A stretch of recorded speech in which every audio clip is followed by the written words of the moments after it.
Greetings, friends. Squancho again, here to read once more from Sir Ballsfart's riveting debut novel, Sir Ballsfart and the Forest of Penises. Right off the top, I just want to get a couple things out of the way again. As always, a trigger warning for anyone that has anything that can trigger them. I believe Chapter 1 started off with rather graphic description of child murder, sexual assault, and homophobic slurs, and I think it's all been downhill from there. Secondly, Sir Ballsfart wanted me to tell you that apparently he has a Patreon account. Yes, I've been looking into this. Apparently, he started a Patreon account. I think a couple years ago. Even long before he wrote the novel, which is a strange choice. Just reading it real quickly here, it says, I acquired a crippling amount of student loan debt while briefly attending Wizarding College. Of course, if you have been listening, then you know about that from a few chapters back. Please donate your money so that I may turn that money into gold and then use that gold to pay off these demons to whom I currently owe 300 pounds of gold. Please give everything that you possibly can. Thank you, Sir Ballsfart.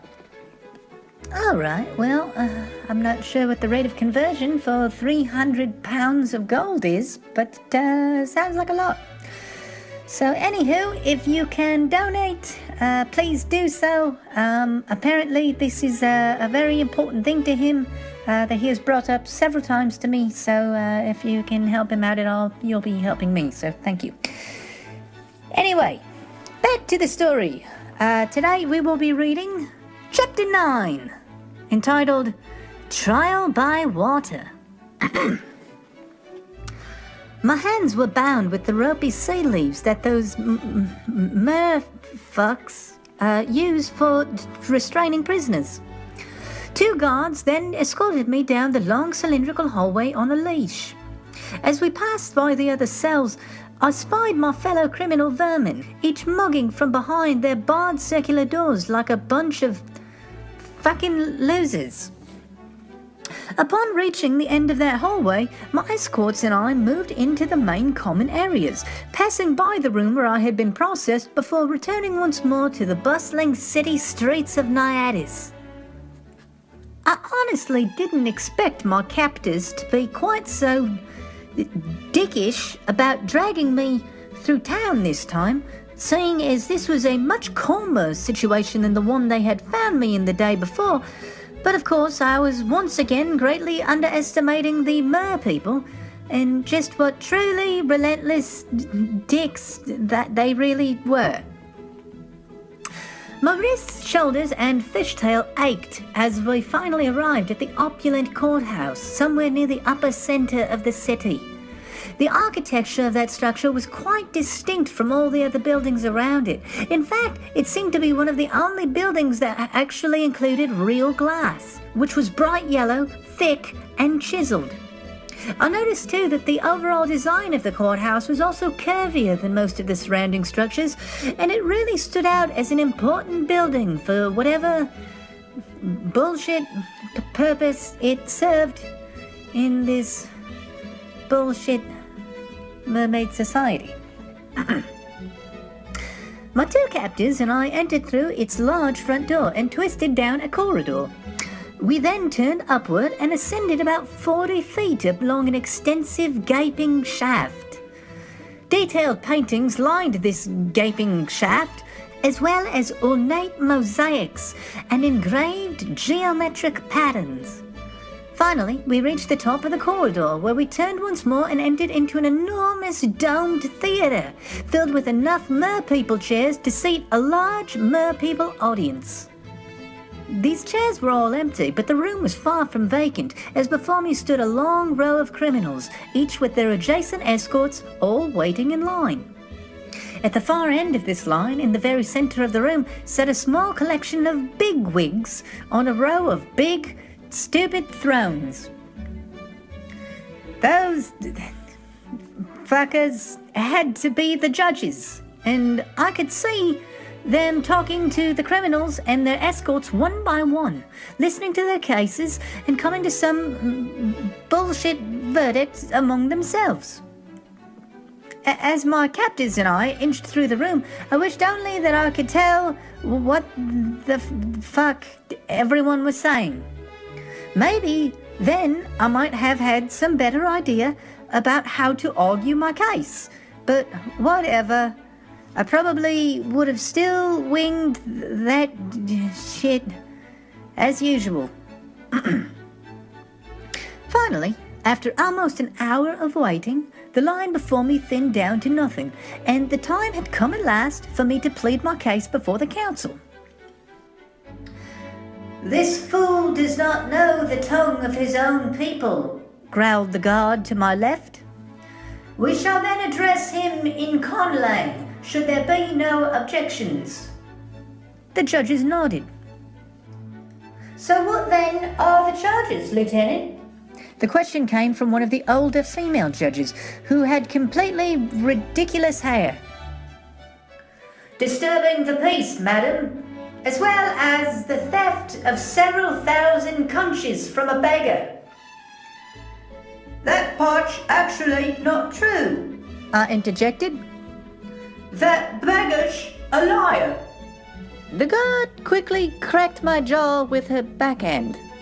"You shall speak only when addressed." I rubbed my aching chin. Damn it. I couldn't keep forgetting what dicks these mermaids were, let alone what strength they packed in their sexy little lady arms. I turned back to the judges, and they seemed like a real pack of assholes too. There were 5 of them, and 3 of those, including the leader, were female, 2 being rather haggard, but 1 being much younger and sexier. The other 2 judges, the males, both seemed to be old as shit and equally unsexy. "And what is this criminal's name?" asked one of the old males. "Fartbalsh, sir." "Fartbalsh? I see. What a queer name. And he appears to be so very unhealthy. Do you know where this criminal is from?" "The gatekeepers report that he hails from Dangleberry. They say that he arrived yesterday, claiming to be a former slave, ruled over by the humans. We assume that they were the ones that mutilated him, perhaps magically, into this horrid and pitiful creature that now floats before you." "Indeed," said the leader, an older woman with horrendously absurd earrings. "Dangleberry, eh? Well, that is quite a distance for merfolk to travel going by land. Did he say what brought him here?" "He claimed that he was searching for his family, his father more specifically, though judging by how quickly he fell into criminality, all of that might likely be a lie. We cannot in fact be sure that any of his story is true at all." "I see." She narrowed her dark, reflective eyes upon me for a minute before turning away. The judges then began to deliberate among themselves, and though I couldn't speak their stupid language, I could still read their expressions. There seemed to be a bit of disagreement between them, and the focus kept returning to the young female. She did not seem as stern as the others, and she kept making eye contact with me. "The criminal may now address the council," said the one in the centre. "As you wish, magistrate. Mr. Fartbalsh, tell us, what family do you descend from?" Oh boy, here we go. I literally didn't even have an asshole to pull this story out of, but the clock was ticking. "I believe that my parents are known as the Gunges? The Kunchgunges? Asks the old mer-woman. Your surname is Kunchgunge? I've never heard that name before. She looked at the other judges. Have you ever heard that name before? The old men shook their heads. Yes, well, as you know, I don't speak our native tongue. For I was extremely young and innocent when those horrible humans made me the defenseless victim of their awful kidnapping. And then came the slavery, and because they would beat me all the time, I eventually forgot my own name. So I believe it was Kunchgunge, but maybe I only dreamed that. For my dreams, you see, were my only escape from all the starving and being beaten that I was enduring. All because I was such a helpless and lonely little man boy, you see. The council seemed to display a diverse collection of reactions to this bullshitting. The males seemed like they were probably about 50-50 on it, while the old females seemed like they knew for sure that I was clearly full of shit. But the young mer-woman seemed to be buying it, hook, line and sinker. Again, as the group deliberated once more, it was the young female that kept looking at me with her pitch-black eyes. Oh yes, at this point it was official.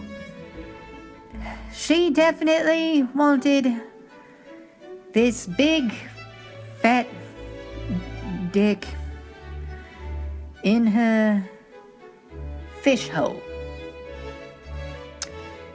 No question about it. We have arrived at a verdict, said the leader. For your crimes, which we find you guilty, we sentence you to continued incarceration within the Lower Nairis prison throughout the duration of 1 full moon. Then, when your sentence is complete, you may re-enter our society. But should any further disturbances follow in your wake, you shall likely be permanently banished from the city, or worse. Do you understand? What? But that's... No! You can't! You have to... We have to what? The leader cocked her eyebrow at me. You have to... I have to... I looked at the younger mermaid, my eyes filled with desperation. I have to leave much sooner than that. I don't have a full moon to spare. I have learned that my father is no longer here, and I must get back on his trail before I lose him again. Please, you must understand. You are a criminal in our city, Mr. Fartbosh. It is you that must understand. You will be punished according to our laws, and you should be thankful that we have shown you this much leniency. That is all, Lieutenant. Please take him away. Next! I kept my sad puppy dog eyes locked on the younger mermaid as the guard jolted me back down the line, dragging me through the room and shoving me through the door. Half an hour later, I was returned to my cell in the usual dickish manner as was customary, and it was still many hours before my day's allotment of sea slug finally arrived. Once again, this gave me plenty of time to think about just how fucked I really was. No, I did not have a whole month to rot in here, because in less than 6 days my rib gills would close up and I'd be drowning in this cold-ass ball of coral. Damn it. There had to be some way to escape, but solitary confinement makes doing so far trickier than usual. Plus, to make matters even worse, Those dickhead guards paid zero attention to my attempts at funny business. Yeah, I had a real shit time getting to sleep again that night, especially through all my worrying. But inevitably, I finally passed out, and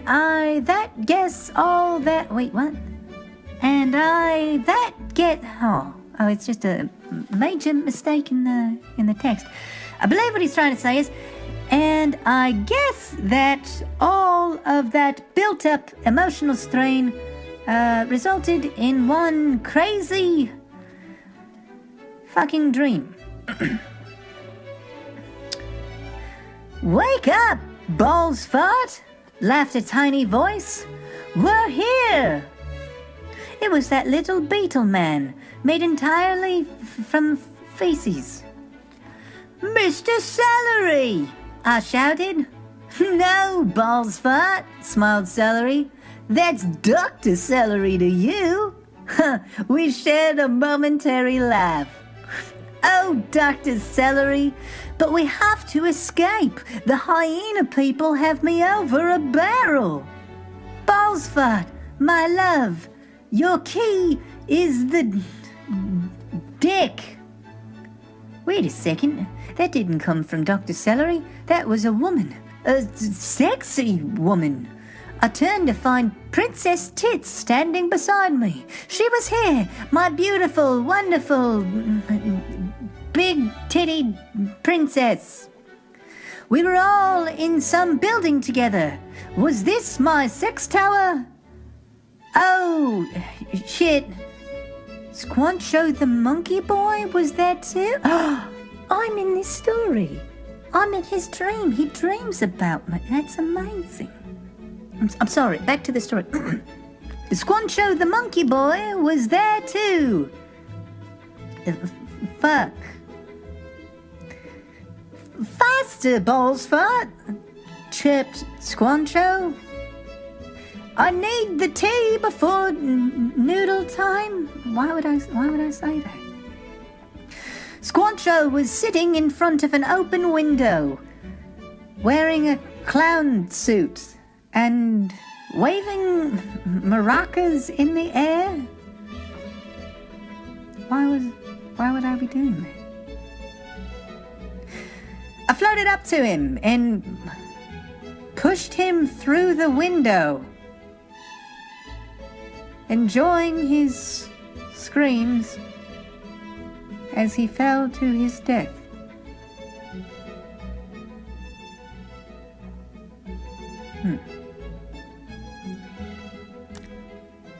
That part was nice. Great dream.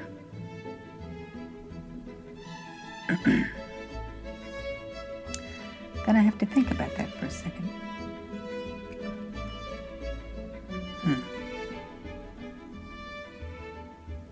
All right. Well, I then turned back towards Princess Tits, ready for some gnarly humping. But then, for just a second, her face turned into celery. But then it turned back into Princess Tits.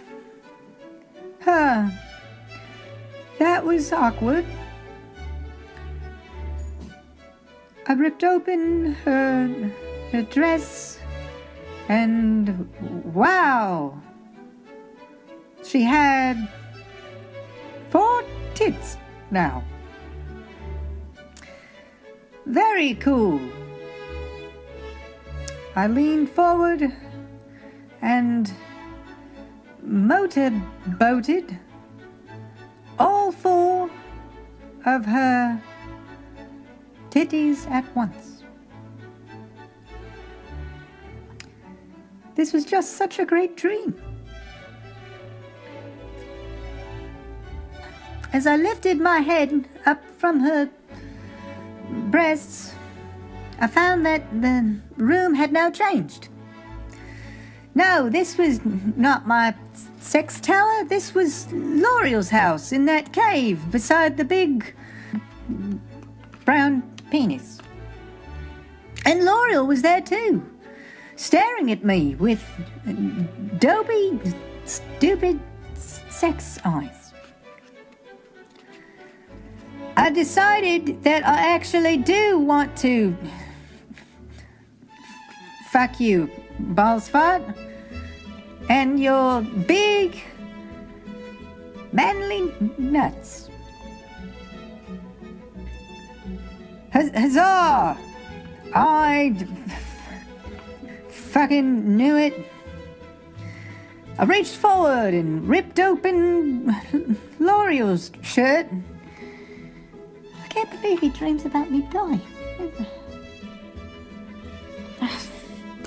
I ripped open L'Oreal's shirt and this time found that she had only one gigantic breast. Wow! Still cool. Just then, something gripped me about the waist from behind. The grip was soft and erotic, and the hands began pulling down my pants. Noise. It seemed like we had a third contestant. Best dream ever.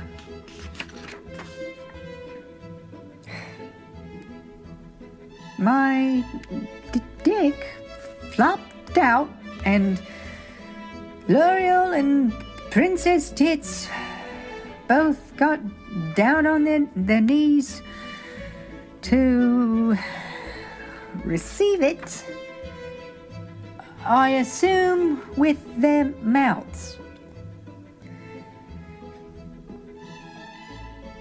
I then looked down at my dick and now clearly saw the hands that had depantsed me. Oh, shit. They weren't hands at all.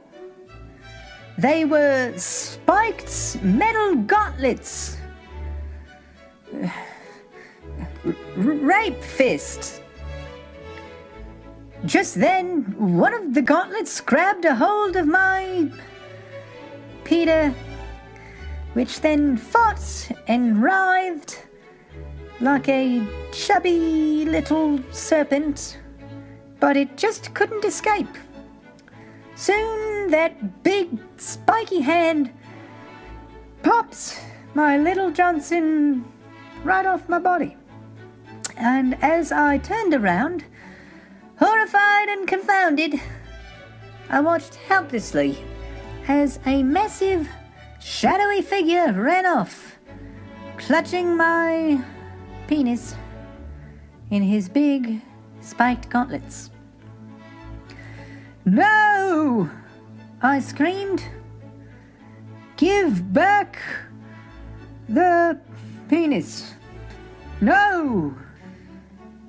Tears welled in my eyes as my poor, stolen willy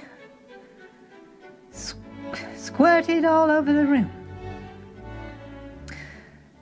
I began to chase after Rape Fist, and I chased him across the world, but he simply laughed maniacally as he ran. My sad little penis always peeking over his shoulder, screaming for help. What could I do? I tried to keep reassuring my penis that it would all be over soon, that I would return it to my body, but Rape Fist was getting away. He was just so gosh darn fast. I continued sprinting, but as I did so, I noticed someone standing to the side. It was Skullhorns, my arch nemesis, and also former best friend. He was just chilling there in a desert. No, wait. He wasn't just chilling there. He was getting double-teamed by L'Oreal and Princess Tits. They were both on their knees, working both his shaft and balls in the same way that I had wanted them to do for me. No! Why? No! And Rape Fist was getting away. No! No! I screamed and punched at the air, but my legs were like jelly. I would never catch up.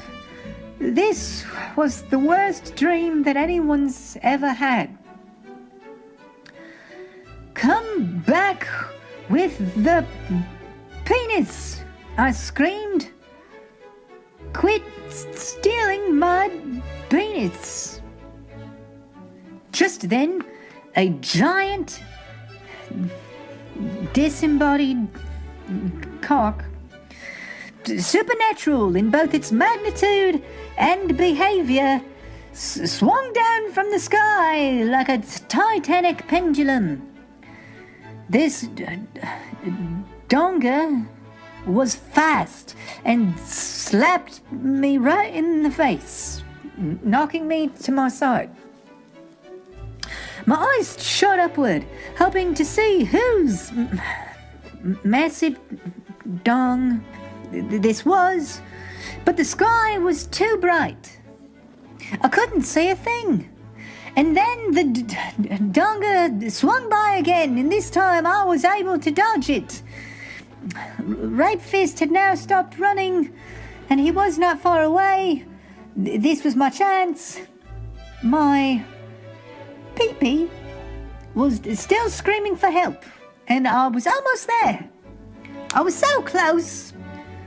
But then the giant sky dong swung down once more, bitch slapping me so hard across the face that it knocked me through space and time.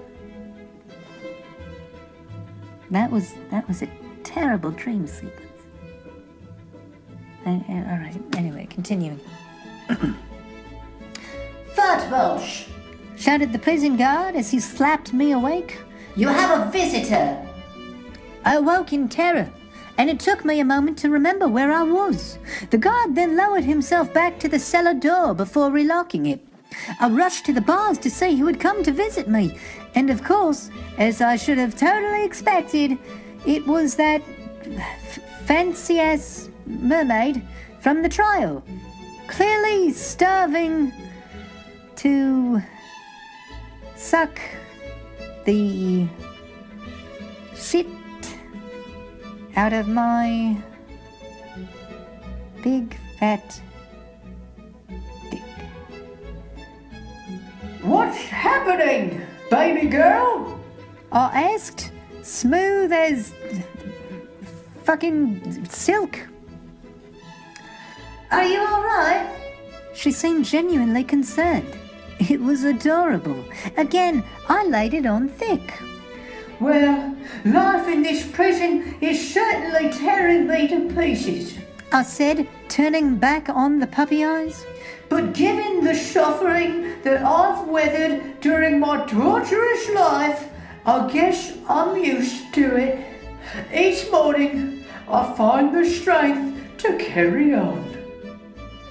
Okay, well, you kept screaming, quit stealing my penis. And you seemed pretty terrified, so I was concerned. Oh, that was...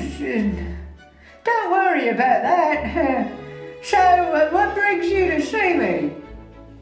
Well, Mr. Fartboss, my name is Antigua, and I am a High Duchess here in Naiadis, meaning that I have lots of money and political sway within the city. She got close to the bars and whispered, And I wanted to offer you an opportunity to greatly commute your sentence, but only if you're willing to assist me in return. She was clearly referring to my big fat dick, no doubt. I wasn't normally a fan of fucking fish people, but I could certainly make an exception for this sexy, tusked piece of ass. That sounds real good, Antigua. I'm in. Let's do it. So when do we get started? Wonderful. We can take care of it later today. I will arrange for you to be transferred to a guard in the underskirts. The guard that receives you will be my personal sentry. He will then escort you to my home where we may discuss matters further. Bitchin'! The plan went off without a hitch. After about 5 hours, my dickish captors came to transport me, claiming that they were moving me to another prison. They then dragged me through the city again, almost always descending, and when we got to the checkpoint, Antigua's escort was already waiting to receive me, just like she said. That dude was pretty big, and he had this cool whalebone spear with him too, covered in dope scrimshaws. Together, the two of us then travelled back through Naiadis, trekking all the way up to the uppermost rings of the city. As we moved, Antigua's guards said very little, and he didn't drag me quite so dickishly as the prison guards had, but he was definitely still a dick about it. Upon reaching Antigua's mansion, we entered not through the main hall, but instead through some smaller entrance on the side. Immediately it seemed that my presence was not to be known by anyone but Antigua and Captain Bonespear here. The two of us then swam through the house and up various corridors until we came at last to what seemed to be the highest point in the manor. There, the guard opened the door before me, and I was greeted by Antigua, reclining on a sofa, all sexy-like. As I entered the room, a young fur seal darted past me. His name's Kino, said Antigua with a smirk. A seal? That's surprising. Perhaps she liked him to watch? Kinky. The guard then shut the door behind us, leaving us alone. Mr. Fartbosh, welcome. I trust your transportation was sufficient? It was whatever, but enough with the small talk. My hand drifted towards my dick shell. Indeed, but I think we should go somewhere that's a bit more private. Follow me. Antigua called Kino to join us before swimming up to the ceiling of the room. There, in the center of the ceiling, was the entrance to a long vertical tunnel. The three of us then ascended some 60 feet up this tunnel, and upon reaching its endpoint, emerged from the water into open, dry air. Kino hopped out first, playing and making that stupid sound that seals make. Antigua and I then followed, though we didn't make stupid seal sounds. What is this? A cave beneath the mountains, said Antigua. We're not far from the surface here, and breathable air seeps into the chambers through the fissures in the rock. We use chambers like this to let our murdogs breathe, or for any other activity that might require dry air. Is there an exit from this chamber? One that reaches up to the surface? No, not in this one. Why do you ask? Just wondering. I flopped my fishy ass a few feet forward, getting a bit more intimate with Antigua. So, as I was saying, how about we get down to business? Indeed. Let us start with your lies. Excuse me? I'm not stupid, Fat Bolsh. Those old crones might have fallen for your ruse, but I can see right through it. Really? Huh. Well, I guess you got me. I'm not really from Dangleberry. And you're not really merfolk.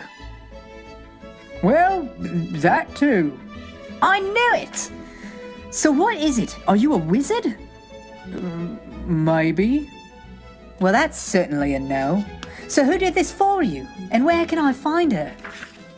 Wait. Well, what's going on here? Antigua's eyes drifted to the tunnel entrance that we'd arrived through, a glowing, rippling blue disc glistening on the floor of the cave. I descend from a noble house, Fat Bolsh. And 2 years ago, my family married me off to my husband against my will. He's not a bad merman. He's fine, actually. But I don't love him. And I don't love this life. I need to leave Naiadis, Fat Bolsh. I need to escape. But if I broke my vows, I would bring incredible shame upon my house.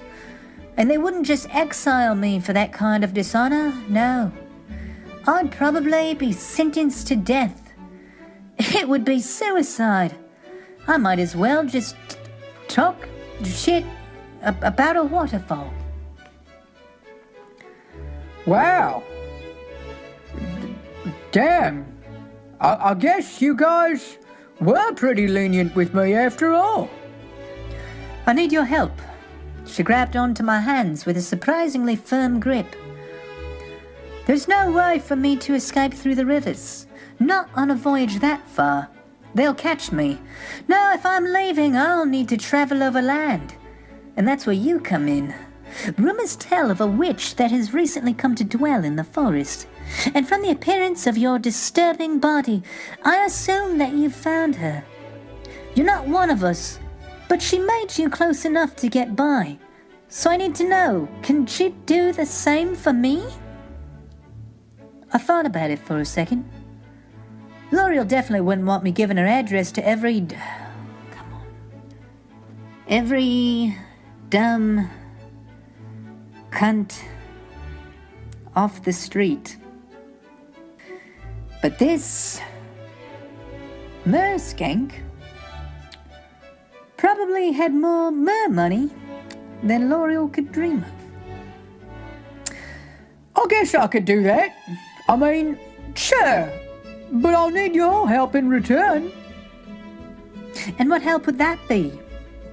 I need a path into the mountains and a weapon. A weapon? A weapon for fighting what? Dire beetles? No, a weapon for killing rape-fish. Antigua grinned the dickish, sarcastic grin of her people. You're going to attempt to slay the Baron? She chuckled. Yes, I mean, no, I'm not going to attempt it. I'm going to do it. I'm going to kill the fuck out of him. Why? Does it matter to you?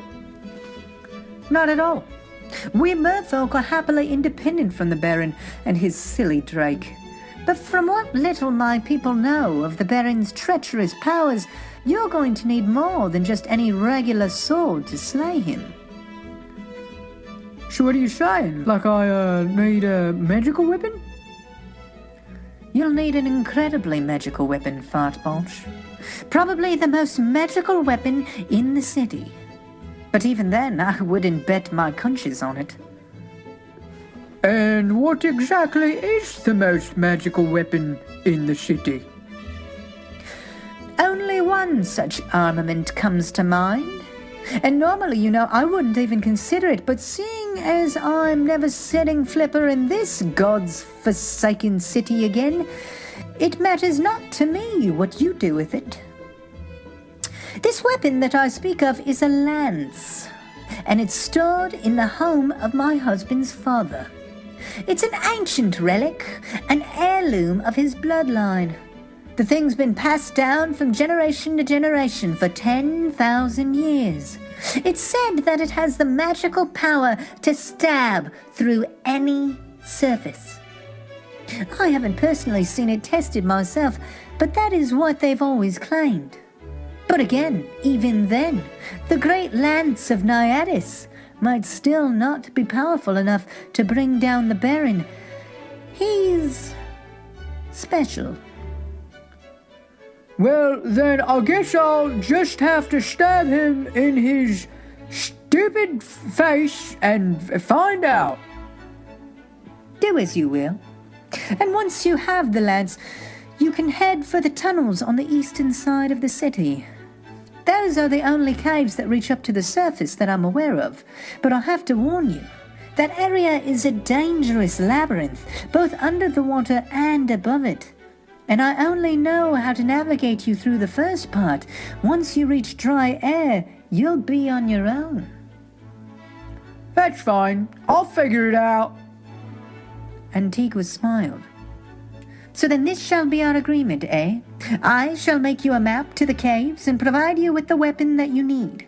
And you shall make for me a map leading to this witch, as well as anything that I might need to get into her good graces. Do we have a deal? We have a deal. Kino leaped back into the opening in the floor. So, I set my hand on Antigua's scales. now that that's settled, and we're all alone... Oh my gods! Antigua dry-heaved a little bit. Are you fucking kidding me? What? No, I just... She moved rapidly to the exit. You know what? Actually, I'd be a lot more comfortable if you could just sleep up here. Rest your tail in the water or something to keep it from drying out. But yeah, I can't have my husband seeing you. She made another disgusted face to herself. Good night, Fart Bolsh. Antigua, wait, before you go... She lowered herself into the water. What?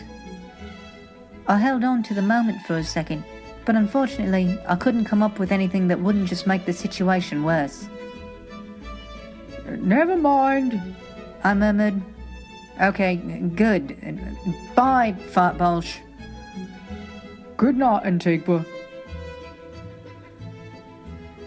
All right, well, that's... that was quite the chapter. Again, it featured me. And he dreamed about killing me. Anywho, all right. Well, that was chapter 9 of the Ballsfart and the Forest of Penises. This has been Squancho the Monkey Boy. I have a lot of things to think about. And so I'm gonna just end on that note. All right. Bye.